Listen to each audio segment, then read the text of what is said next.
Hey friends, welcome to our channel. In this period of lockdown where there is a lot of negative things happening around, let us talk about something very positive. People are now getting time to stay indoors, they are getting time to nurture their hobbies. So one such hobby would be gardening. There is a little gardener in everybody's heart, right? So in this video we'll be talking about 5 air purifier plants which is not only useful but it is stylish and it adds a classy look to your home decor. So in the list, the first plant would be a peace lily plant. Talking about the water requirement, it requires very little water. So once a week would be just fine enough. How do we know that we need to water the plants? First thing is we have to just touch the soil. If the soil sticks to our finger, like this is getting down, so it is really dry, but if it sticks to our finger, then it means that it is fine, it doesn't require water. And second thing is that about the leaves, if the leaves droop down, that means it is thirsty. Once you pour water in it, it again gains back its height. And talking about the sunlight, it actually doesn't require direct sunlight because direct sunlight will affect the plant. It requires to be in a warm and a moist place. So how do we develop a place which is moist? What we can do, there's a little trick to it. What we can do is we can place one saucer just beneath the plant and we can pour some water in this area. Due to sunlight or due to warmth, it will get evaporated. So once it gets evaporated, the plant is going to get a constant supply of moisture. So this is a small trick that can be done for the peace lily plant. To have healthy white flowers on them, we need to keep in mind few things. It has to be in a bright place. Fertilizers should be given once in a month. And it should be, again, as I showed you, it should have a warm and a moist condition to grow. All this will help plant to bloom well. So the second plant in our list would be a ZZ plant.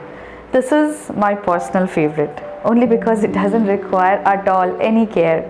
So people who are lazy like me will be very happy with the plants. This kind of plant doesn't require a direct sunlight. So it grows fine even if the place is not well lit. So it doesn't require a lot of bright place, you can keep it in the living room. To talk about the soil, the watering part of it, if the soil sticks to your finger, again the same test, if it sticks to your finger, it means it is good enough, you need not water it. And once in 10 days, watering would be good enough. Overwatering will cause root rot and fall of leaf. If the leaves are turning yellow, it means that we are overwatering the plant.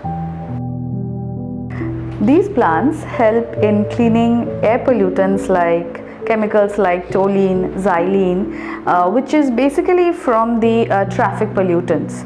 So it keeps the home air clean. The third plant in our list would be a rubber plant.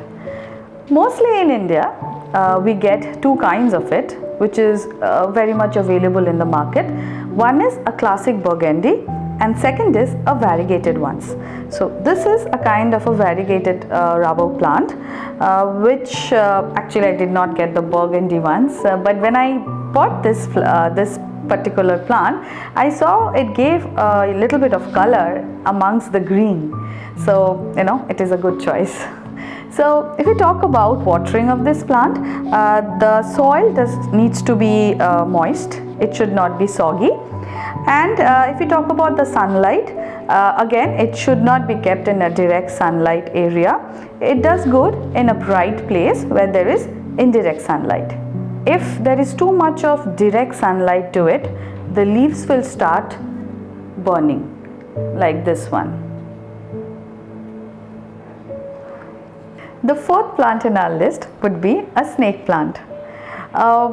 Mainly different kinds of snake plants are available in the market. the dwarf ones, the spiral ones. These are the elongated ones.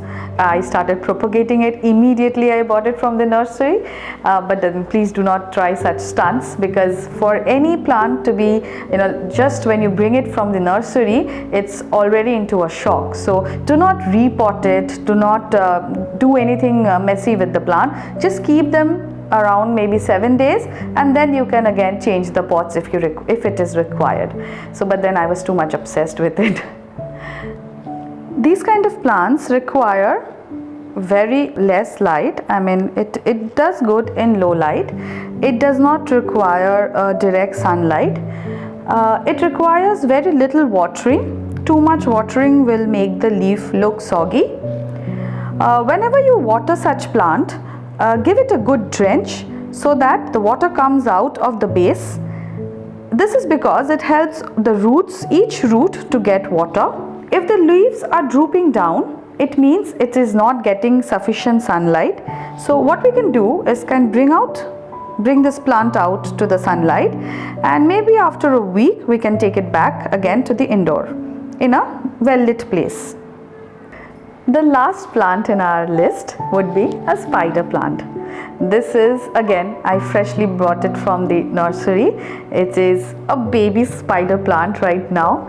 It dangles down from the mother plant like spiders on a web, hence the name. It requires bright indirect light, which means no direct sunlight should fall on the leaves, but should be kept in a bright place. We should keep the soil moist, not soggy. Means that the top layer of the soil should be dry, only then we should water again.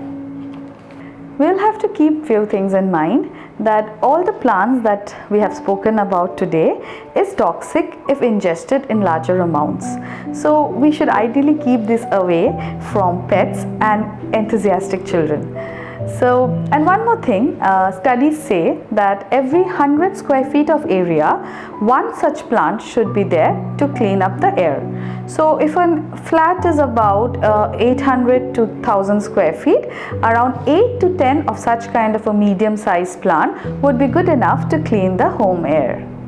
All these plants are good air purifier, as I said in the beginning, because these cleans up chemicals like xylene, toluene, formaldehyde from the air, which is generally due to traffic pollutants, chemicals present in paints, detergents, in furnitures. So all these pollutants can be cleaned up by these kind of plants. So not only those 5 plants that we have spoken about are the air purifiers. There are various other plants like Erica palm, and these are called broken hearts because of the leaves. Very nice leaves they have. We have aloe vera. So all these plants are also, there are other plants also again in the list we can talk about in the next video. If you like this video and you find the information is useful, please hit the like button and also subscribe us to come up with more videos, and also hit the bell button down below. Thank you.